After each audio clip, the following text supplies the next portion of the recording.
உலக மக்கள் எல்லோருக்கும் வணக்கம். நான் உங்கள் ஜி கோபால் பேசுகிறேன்.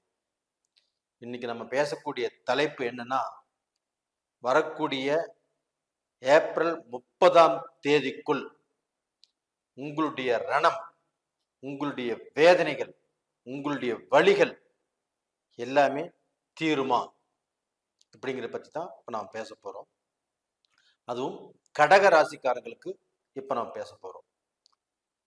கண்ணியமான கடகராசிக்காரங்களே, இந்த கடகராசியில பிறந்தவர்கள், அதாவது ஆயில்ய நட்சத்திரம், புனர்பூச நட்சத்திரம், பூச நட்சத்திரம், இந்த கடகராசியில பிறந்தவங்களுக்கு தன் மேல யாருமே ஒரு நல்ல அங்கீகாரம் செலுத்த மாட்டேங்கிறாங்க அப்படிங்கிறது தான் ஒரு வேதனை. அங்கீகாரம்னா என்ன? தன்னை யாருமே நம்ப மாட்டேங்கிறாங்க, தன்னை எல்லோருமே தூற்றுகிறார்கள், தன்னை எல்லாருமே வேதனைப்படுத்துறாங்க, இப்படிங்கிறது அவங்களுடைய வழி. இப்ப கடகராசியில 2 குழந்தைங்க படிக்கிறாங்கன்னு வச்சுக்கோங்களேன். அவங்க பேரண்ட்ஸ் கிட்ட போய் கேட்டீங்கன்னா, பசங்க நல்லா படிக்கிறாங்களான்னு கேட்டா, என்னமோ படிக்கிறாங்க சார் இப்படின்னு தான் சொல்லுவாங்க. அதே சமயத்துல கடகராசியில ஒருத்தர் பிசினஸ் பண்றாங்க, இல்ல அவங்க அப்பா பிசினஸ் பண்ணி கொடுத்துருப்பாரு, அவங்க பிசினஸ் பண்ணி ஓரளவுக்கு சம்பாதிக்கிறாங்களா, பரவாயில்லன்னு கேட்டா என்னமோ பண்றாங்க சார், இப்படித்தான் சொல்லுவாங்களே தவிர அந்த கடக ராசிக்காரங்கள் மேல உண்மையான நம்பிக்கைய வைக்கிறது இல்லை. அப்போ அவங்களுடைய பேரண்ட்ஸாக இருந்தாலும் நம்பிக்கை வைக்கிறது இல்லை, அப்ப தன்னுடைய நண்பர்களாக இருந்தாலும் நம்பிக்கை வைக்கிறது இல்லை. அப்ப இந்த மாதிரி ஒரு கால சூழ்நிலை தான் நீங்க வாழ்ந்துட்டு இருக்கிறீங்க. ஆனா அதே சமயத்துல கடக ராசிக்காரங்கள் அசுர வேகத்தில் பயணிப்பவர்கள். அப்ப அசுர வேகத்தில் பயணம் செய்து காரியங்களை சாதிப்பவர்கள். அப்ப அந்த அசுர வேகத்துல பயணிக்கிறாங்கன்னா, இப்ப கடக ராசிக்காரங்கள் அந்த அசுர வேகத்துல பயணிக்கிறாங்கன்னா, அவங்க கூட வரவங்களும் அந்த வேகத்துல வரணும்னு நினைப்பாங்க. அங்கே குழப்பங்கள் உருவாகும். அப்ப அதே சமயத்துல கடகராசிக்காரங்களை நிறைய பேர் தூற்றுவார்கள். அப்போ அங்கே தூற்றுவார்கள் தூற்றட்டும், போற்றுவார்கள் போற்றட்டும் அப்படின்னு போயிட்டு இருக்கிறதா உங்களுடைய வேலை. அப்படி போயிட்டு இருக்கிற உங்களுக்காகப்பட்டது இந்த ஏப்ரல் 30ஆம் தேதிக்குள்ள இருக்கக்கூடிய பிரச்சனைகள் கண்டிப்பாக தீருமா? தீரும். இந்த கடக ராசிக்கு இப்ப அஷ்டம சனி நடக்குது. இதே அஷ்டம சனியில தான் நிறைய பேர் பல கோடிகளை சம்பாதிச்சிருக்கிறாங்க, நல்ல அந்தஸ்துக்கு வந்திருக்கிறாங்க, நல்ல செல்வ நிலையில இருக்கிறாங்க. அதற்கு காரணமாகப்பட்டது அவங்களுக்கு நடக்கக்கூடிய, அவங்க ஜென்ம ஜாதகத்துல அவங்களுக்கு நடக்கக்கூடிய தசா புத்திகள் சூப்பரா இருந்திருக்கு.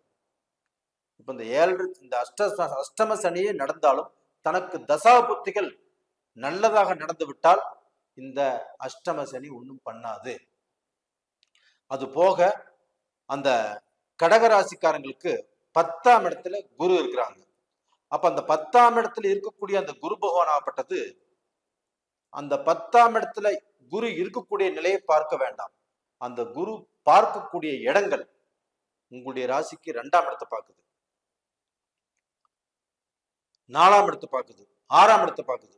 இந்த மாதிரி அந்த குரு பார்க்கக்கூடிய ஸ்தானங்கள் உங்களுக்கு ரொம்ப சிறப்பா இருக்குது. இப்ப 2ஆம் இடத்தை பார்த்தா தனம் பெருகும், தொழில நல்லா இருக்கலாம், நம்ம பிசினஸ்ல சம்பாதிக்கலாம்.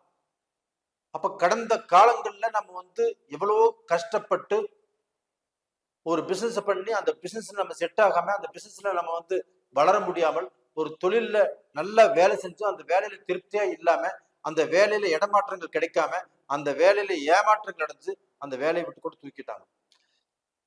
இப்படி எல்லாம் குழப்பங்கள் வந்திருக்கலாம். அப்ப இந்த பீரியட்ல கண்டிப்பாக இந்த குரு பகவான் பார்க்கக்கூடிய இடம் நல்லா இருக்கிறதுனால கண்டிப்பாக தனஸ்தானம் நல்லா இருக்குது. அந்த தனஸ்தானத்தை குரு பார்க்கிறாரு, அதே தனஸ்தானத்தை அந்த சனி பகவானும் பார்க்கிறாங்க. அப்ப கடகராசிக்காரங்களுக்கு 2ஆம் இடத்துல சனி பகவானும் பார்க்கறாங்க, குரு பகவானும் பார்க்கறாங்க. அப்ப இந்த பார்வையுடைய அனுகிரகமாகப்பட்டது கடகராசிக்காரங்களுக்கு கண்டிப்பாக மேல கொண்டு வந்தே தீரும். எந்த ரூபத்திலையும் உங்களை கஷ்டப்படுறதுக்கு அந்த குரு பகவான் விட மாட்டாரு, சனி பகவான் விட மாட்டாரு. அப்ப இந்த கடகராசிக்காரருக்கு 4ஆம் இடத்தையும் குரு பார்க்கிறாங்க. 4ஆம் இடம் என்பது என்ன? சுகஸ்தானம். அப்ப அந்த சுகஸ்தானத்தை குரு பார்க்கும்போது இந்த அஷ்டம சனியால் எவ்வளவு கஷ்டத்தை உங்களுக்கு அந்த சனி பகவான் கொடுத்தாலும் இந்த குரு பகவானுடைய பார்வையினால அந்த சுகம் உங்களுடைய மனசுக்கும் உடம்புக்கும் கண்டிப்பாக கிடைக்கும். அப்ப எவ்வளவு மனவேதனைகள், எவ்வளவு ஒரு ரணமான வேதனைகள் நீங்க சந்திச்சாலுமே அந்த மனசுக்கு ஒரு இதமான ஒரு டைம் ஆகப்பட்டது உங்களுக்கு அந்த குரு பகவானுடைய பார்வையினால கண்டிப்பாக கிடைக்குது.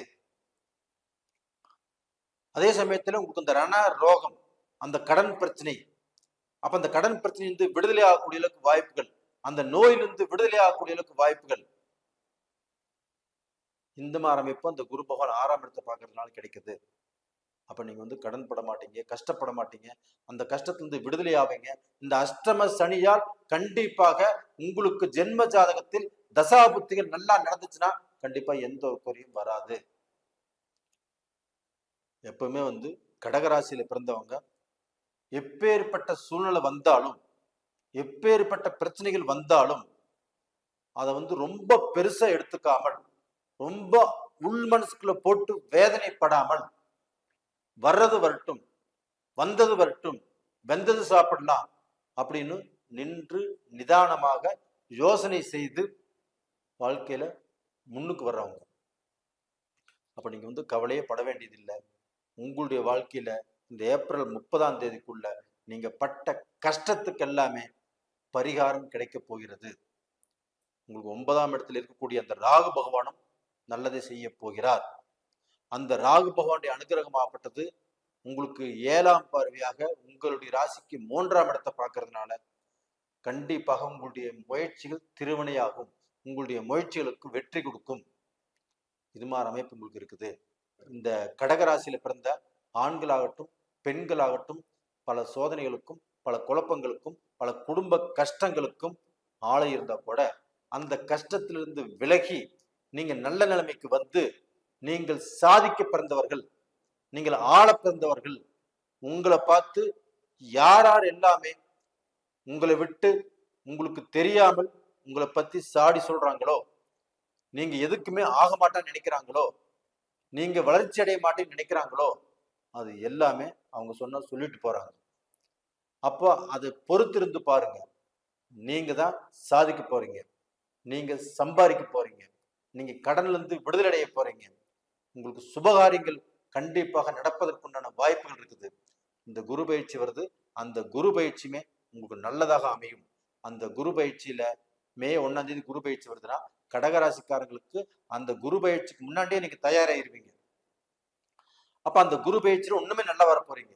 அப்ப டோட்டலா பாத்தீங்கன்னா கடகராசியில பிறந்த ஆண்கள் பெண்கள் எல்லாருமே அந்த மன இறுக்கம் இல்லாமல், அந்த மன இறுக்கத்தை விட்டு உங்களுடைய கஷ்டத்திலிருந்து நீங்க மேல நீங்கள் தப்பிச்சு நீங்க நல்ல பொசிஷனுக்கு வரக்கூடிய வாய்ப்புகள் ஆகப்பட்டது இந்த காலகட்டத்துல கண்டிப்பா இருக்குது. அப்ப டோட்டலா பாத்தீங்கன்னா உங்களுடைய ஜென்ம ஜாதகத்துல ஃபர்ஸ்ட் என்ன தசா என்ன புத்தி நடக்குதுன்னு ஃபர்ஸ்ட் பாருங்க. அதை பார்த்துட்டு நீங்க எது செய்யலாம் எதை செய்யக்கூடாதுன்னு முடிவெடுங்க. இது செய்யுங்க. இது செஞ்சாவே உங்களுக்கு பாதி கஷ்டம் தீர்ந்த மாதிரிதான். அப்ப இந்த காலகட்டத்துல நீங்க பிரிந்த குடும்பங்கள் ஒண்ணு சேரும். உங்களுக்கு புத்திர பாக்கியங்கள் கிடைக்கும். உங்களுடைய வாழ்க்கையில நீங்கள் எது நடக்கக்கூடாதுன்னு நினைச்சீங்களோ, எதிலிருந்து நம்ம விடுபடும் நினைச்சீங்களோ அதுல இருந்து விடுபட்டு நீங்க நல்ல நிலைமைக்கு வருவதற்கு உண்டான வாய்ப்புகள் ஏராளமாக இருக்கிறது. இந்த ஏப்ரல் 30ஆம் தேதிக்குள்ள ஒரு நல்ல பொசிஷனுக்கு வந்துருவீங்க, இது உறுதி. நேயர்களே, இந்த பதிவு பிடிச்சிருக்குன்னு நினைக்கிறேன். பிடிச்சிருந்தா நீங்க லைக் பண்ணுங்க, சப்ஸ்கிரைப் பண்ணுங்க, ஆல் அப்படிங்கிற பெல் பட்டனை ப்ரெஸ் பண்ணிக்கோங்க. அதே சமயத்துல நீங்க எல்லாருமே என்னுடைய பதிவை அதிகமா பாக்குறீங்க, சப்ஸ்கிரைப் பண்றீங்க. உங்க எல்லாத்துக்குமே என்னுடைய நன்றிகள். அப்ப டோட்டலா பாத்தீங்கன்னா இந்த கடகராசிக்காரங்கள் வாழ பிறந்திருக்கிறீங்க. நீங்க வாழ்ந்து காட்டுவீங்க. உங்களுக்கு தோல்விங்கிறது கண்டிப்பா வராது. நீங்கள் ஜெயிப்பது நிஜம். நேயர்களே, உங்களிடமிருந்து விடைபெறுவது உங்களின் ஜி கோபால். நன்றி, வணக்கம்.